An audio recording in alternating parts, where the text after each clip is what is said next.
por mostraros un trocito de esta, nuestra casa, nuestra villa y nuestra felicidad, que es disfrutar el tiempo pasado. No sé si fue mejor, pero fue maravilloso. Haber seguido, te has cortado. El siglo XX. Venga, vamos a ver Gris, a disfrutarlo.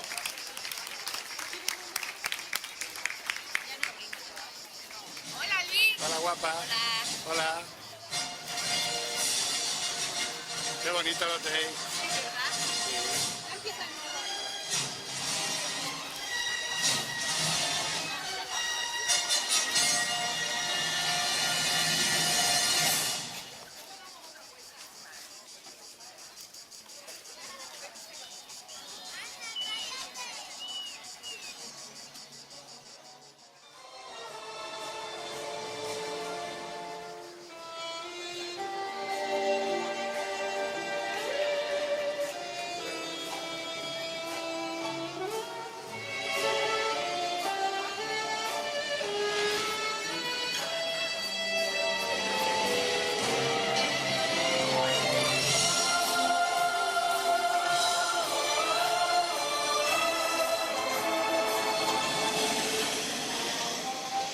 Voy a volver a Australia, quizá nunca vuelva a verte.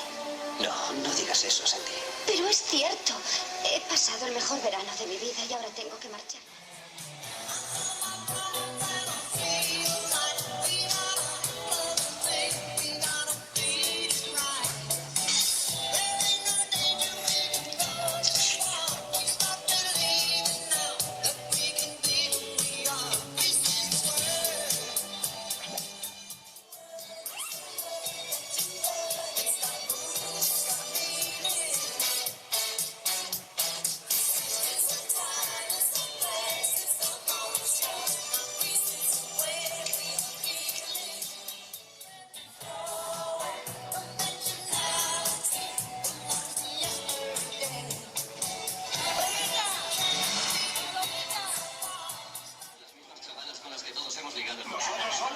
Oye, ¿qué has hecho durante el verano, David?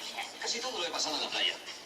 Imaginaos. Sí, ya me lo imagino. Se pasa uno el verano apartando a las tías.